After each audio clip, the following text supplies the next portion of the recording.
ನಮಸ್ತೆ ವೀಕ್ಷಕರೇ, ಇವತ್ತಿನ ವಿಡಿಯೋದಲ್ಲಿ ಅಮೃತಧಾರೆ ಸೀರಿಯಲ್ ಬಗ್ಗೆ ನಿನ್ನೆ ಸಂಚಿಕೆ ಏನಾಯಿತು ಎಂಬುದನ್ನು ತಿಳಿದುಕೊಳ್ಳೋಣ. ಮಲ್ಲಿ, ಸುನಿ, ಮಧುಚಂದ್ರದ ಮೇಲೆ ಹಂತಕರ ನೆರಳು, ಪೈಲ್ವಾನ್ನ ಕಾಪಾಡ್ತಾನ ಆನಂದ್. ಅಮೃತಧಾರೆ ಧಾರಾವಾಹಿಯಲ್ಲಿ ಮಲ್ಲಿಯ ಮದುವೆ ಏನೋ ಆಗಿದೆ, ಆದರೆ ಅಪಾಯ ಇನ್ನೂ ತಪ್ಪಿಲ್ಲ. ಮಲ್ಲಿಯ ಮೇಲಿನ ಸೇಡಿನಿಂದ ಜಯದೇವಿಗ ಸುನಿಯ ಪ್ರಾಣದ ಹಿಂದೆ ಬಿದ್ದಿದ್ದಾನೆ. ನಂಬಿಕೆ ದ್ರೋಹ ಮಾಡಿದ ಸುನಿಯ ಜೀವ ಪಡೆಯಬೇಕೆಂಬ ನಿರ್ಧಾರ ಮಾಡಿ ಸುಪಾರಿ ಹಂತಕರನ್ನು ಕಳಿಸಿದ್ದಾನೆ. ಆದರೆ ಹಂತಕರು ಅಲ್ಲಿ ಹೋಗುವವರೆಗೆ ಮಲ್ಲಿ ಮತ್ತು ಸುನಿ ಹನಿಮೂನ್ಗೆ ಹೋಗಿದ್ದಾರೆ.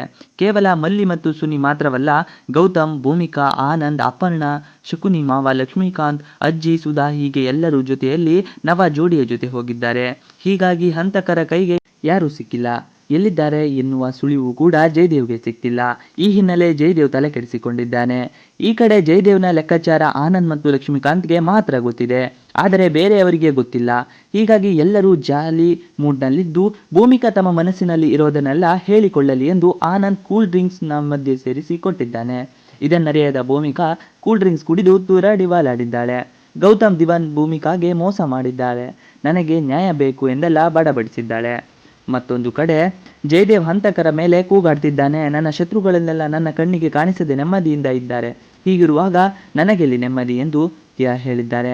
ಈ ಸಮಯದಲ್ಲಿ ದಿಯಾ ತನ್ನ ಪ್ಲಾನ್ ಹೇಳಿದ್ದು, GPS ಟ್ರ್ಯಾಕರ್ ಇದೆ, ಯಾಕೆ ತಲೆ ಕೆಡಿಸ್ಕೊಳ್ತೀಯಾ ಎಂದಿದ್ದಾಳೆ.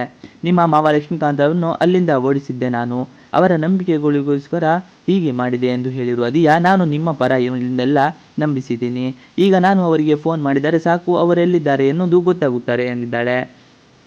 ಮತ್ತೊಂದು ಕಡೆ ಜಯದೇವ್ ಹಂತಕರ ಮೇಲೆ ಕೂಗಾಡಿದ್ದಾನೆ. ದಿಯಾಳ ಈ ಮಾತು ಕೇಳಿ ಜಯದೇವ್ ಕಕ್ಕಾಬಿಕ್ಕಿಯಾಗಿದ್ದು ಲಕ್ಷ್ಮೀಕಾಂತ್ಗೆ ದಿಯಾ ಫೋನ್ ಮಾಡಿದ್ದಾಳೆ. ಜಯದೇವ್, ನಿಮಗೆ ಗೊತ್ತಲ್ವಾ, ಅವರ ಕೈಗೆ ಮಾತ್ರ ಸಿಗಬೇಡಿ, ಬೆಂಗಳೂರಿನಲ್ಲಿಯೇ ಇರಬೇಡಿ, ಎಲ್ಲಾದರೂ ದೂರ ಹೋಗಿ ಎಂದೆಲ್ಲ ದಿಯಾ ಮಾತನಾಡಿದ್ದಾಳೆ. ದಿಯಾಳ ಈ ಕುತಂತ್ರವನ್ನು ತಿಳಿಯದ ಲಕ್ಷ್ಮೀಕಾಂತ್ ಸತ್ಯ ಹೇಳಿದ್ದಾನೆ. ಅಜ್ಜಿ ಮನೆಯಲ್ಲಿರುವ ವಿಚಾರ ಬಾಯಿ ಬಿಟ್ಟಿದ್ದಾನೆ.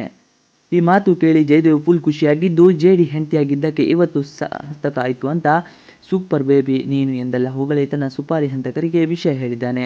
ಈ ಫೋಟೋದಲ್ಲಿರುವವನು ಜೀವಂತವಾಗಿರಬಾರದು ಎಂದು ಹೇಳಿದ್ದಾನೆ. ಮುಂದೇನು? ಸದ್ಯ ಸುನಿಯ ಪ್ರಾಣವನ್ನು ಕಾಪಾಡಲು ಆನಂದ್ ತನ್ನ ಪ್ರಾಣವನ್ನೇ ಒತ್ತೆ ಇಟ್ಟಿದ್ದಾನೆ. ಆನಂದ್ನ ನೋಡಿ ಹಂತಕರು ಓಡಿ ಹೋಗ್ತಾರಾ? ಆನಂದ್ ಪ್ರಾಣಕ್ಕೆ ಸಂಚಕಾರ ಕಾದಿದೆಯಾ? ಸರಿಯಾದ ಸಮಯಕ್ಕೆ ಬಂದು ಆನಂದ್ ಮತ್ತು ಸುನಿಯನ್ನು ಗೌತಮ್ ಕಾಪಾಡ್ತಾನೆ ಎನ್ನುವುದು ಪ್ರಶ್ನೆಯಾಗಿದೆ.